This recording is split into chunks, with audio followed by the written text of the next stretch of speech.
It's just a buildup of hydrogen ions in the muscle that gives you that uncomfortable burning sensation. What is it doing physically for your body? Probably not much. It's certainly not spot treating fat. It's probably not, maybe building like a tiny bit of muscle, but not a significant amount of muscle. Most studies show that really high rep training just isn't very effective for building muscle. So when I was doing Pilates 5 days a week, 6 days a week, what was I doing? Moving your body. You have the answer, Lauren, because That's the same answer. Yeah. I had somebody come in the I'm other just wondering. day. Listen, I love Pilates. I do it twice a week for posture and for deep core, like deep core. But people, I'm not like relying on it to lose weight. Yeah. I like it. Well, do you feel like it changed your body? No, and I did it forever. And I think, listen, if you want my real opinion that I say off air, I think, let me think how I'm going to say this. I think a lot of people who are constantly pushing Pilates and are showing their body that it's all thanks to Pilates are genetically, naturally thin. Yeah. And which is great, but I'm a curvy person. Like I am someone who has curves. And so to just do Pilates was not working for me. And weightlifting, the second I implemented it, maybe not the second, but like 6 months in, I was like, holy fuck, this is a totally, this is playing like it's a different sport. Yes. No, but there's like places for us. So like I recently got really into tennis and I think tennis is great. But I used to be with this guy, he's like, oh, my workout is tennis. And I said, listen, like I love playing tennis. It's great. It's fun. But that can't be the only thing. Like it's not going to be and so I look at Pilates or yoga, there's like, it's fine if you're running, whatever it may be.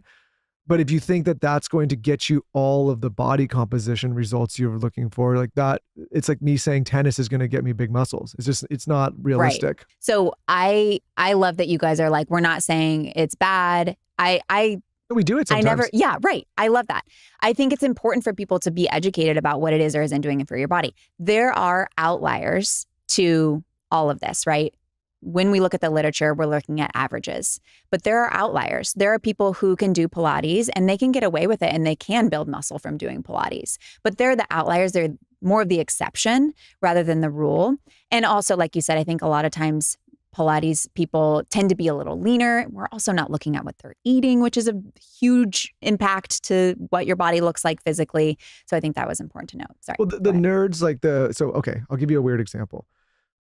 When I used to be in advertising, when I had an agency, and I was like doing all that stuff, we used to do the split testing. All the like media buyers are gonna be excited about this. Everyone else is like, what are you talking about? So split test is like you do one ad and you do for one product and you do a different ad for the same product. Yeah, like A/B testing. Yeah. Or like you'd create one landing page and another landing page. It would be trying to sell the same thing, but completely different sales funnels and different things. Yep. And you would A/B test, split test, right? These things.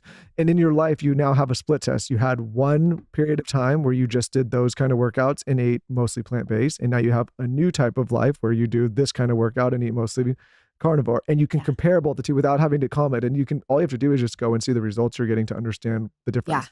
It sounds like you comparing me to your ex-girlfriends. It's like you did a split testing. I split test. I do a lot of split tests when it comes to that. And all you have to do is just sit in life and think how lucky you are. I don't think you need to convince the audience or someone that's not open to being convinced. I think you can just, it's very like in our world, if we were presenting to a brand, we would just say like, here's the data. You decide which is better. You know what I'm saying? Well, yeah. And I had the same exact experience of eating. I was vegan for a short amount of time, and I'm not educated on nutrition, so I'm not here to comment on that. But that's how I was eating. I was doing mostly cardio, and I was small but no muscle, and my body composition was completely different. So I'm exact same case study as you. The gene test is really the best test. If genes, the genes test, yes, that's because I used to physical, be like pants jeans. I used to be the same weight that I am now, and put on jeans and be like, why do I look like a stuffed sausage? And now I put on jeans all the time, and I'm like, it looks completely different. It just lays different, and it's the body composition situation. What do you think of DEXA scans?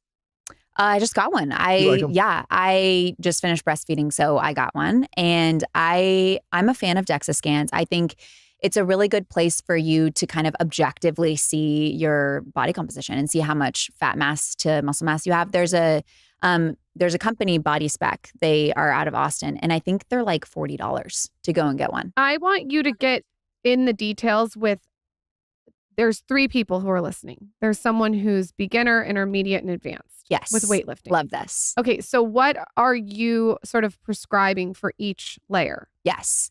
So what's great about this is that most of these beginner, intermediate, advanced people can do similar routines. However, their weight is going to be different. The beginner person is going to use less weight than the advanced person, because with progressive overload, you're lifting heavier as you get stronger. I think if we want to get into the details of like what your routine should look like to kind of, if your goal is building muscle, which I believe everyone should try to build muscle, there's some important things. So I have this framework that's called the REPS framework, and it helps people kind of remember what's important in your routine, and you can kind of forget all the rest if you just focus on these things. So reps, the R is repetition. It's just a buildup of hydrogen ions in the muscle that gives you that uncomfortable burning sensation.